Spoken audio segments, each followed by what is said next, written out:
రాష్ట్రాలలో నెలల వ్యవధిలో కొత్త ప్రభుత్వాలు ఏర్పాటయ్యాయి. గత ఏడాది డిసెంబర్లో తెలంగాణ అసెంబ్లీ ఎన్నికలు జరిగాక ఆ ఎన్నికలలో అధికారంలో ఉన్న బీఆర్ఎస్ సర్కార్ పరాజయాన్ని మూటగట్టుకొని ప్రతిపక్షానికి పరిమితమైంది. ఆ తర్వాత మేలో ఆంధ్రప్రదేశ్లో ఎన్నికలు జరిగాయి. ఆ ఎన్నికలలో అధికార వైసీపీ ఘోర పరాజయాన్ని మూటగట్టుకుంది. ఇక్కడ ప్రత్యేకంగా చెప్పుకోవాల్సిన విషయం ఏమిటంటే చంద్రబాబుకు వ్యతిరేకంగా ఈ ఇద్దరు 2019 ఎన్నికలలో సమిష్టంగా పనిచేశారు.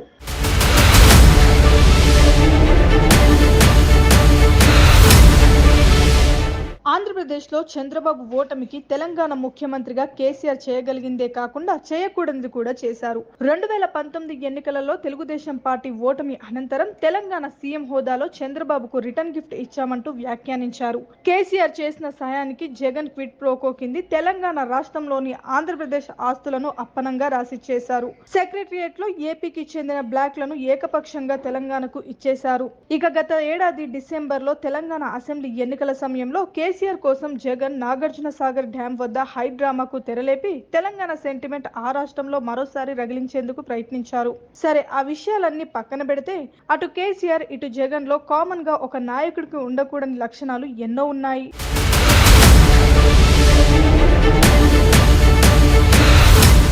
అహంకారం, అతిశయం.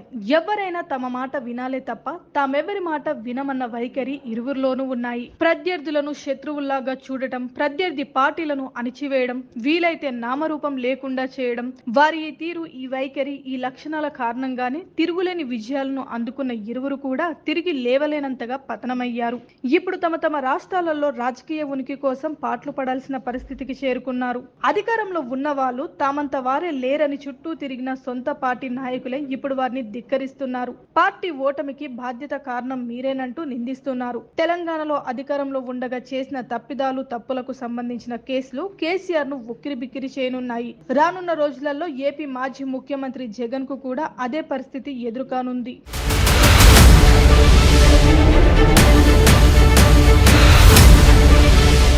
అయితే ఆయనపై ఇప్పటికే అక్రమాస్తుల కేసు విచారణలో ఉంది.